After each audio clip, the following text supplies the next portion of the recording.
The story of food isn't just about planting a seed at the right time of year, providing the right conditions, and then harvesting. It's also about trade. For early producers, trade was a way of life. I have a harvest of cauliflower, you have a harvest of cheese, we trade, and now we both have cauliflower cheese. It's this tradition of trading that is seeing a small but significant revival.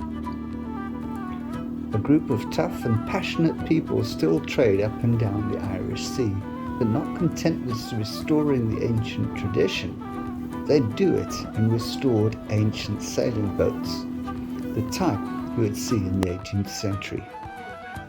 Adrian Farey and his crew sail up and down the Irish Channel, calling at small ports in Ireland and Wales, and trade in commodities such as salt, Celtic salt, onions, cider and wine.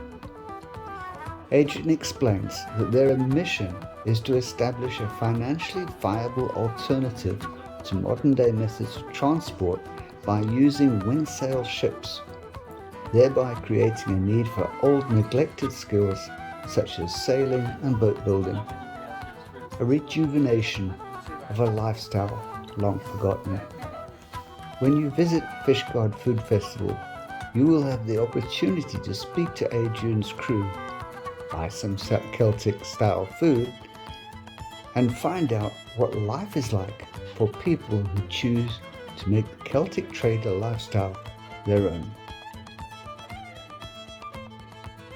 So in North Wales, where we would then go back to. Yeah, I was thinking to trade up and down Welsh coast as well. You know, Pembrokeshire is really lucky because you've got quite a few. We find your food fair. Good. This is from the Giron, which, if you know Britain, is where they traditionally had these almost medieval salt lakes. Right. So the sea comes in and it's much hotter, and over the passage of time, they flood their little lagoons. Yeah. Put their dams up. Right. And then bit by bit, slowly as the water circulates, the salt dries, and they break it up, bag it, and that's it. And there's a she called Le Marée Ronde. Yeah. This is the fleur de sel, which is raked off the top of the water as it begins to dry. They rake this off the top, forms a bit of a crust, a light crust, and this is sort of whiter and finer. And this is quite expensive. And cider comes from a guy who a few years ago decided to concentrate on making cider, collects his apples from all around, starting to grow his own orchard. It's a small, just all on a very small scale, but he's very passionate about making it complete.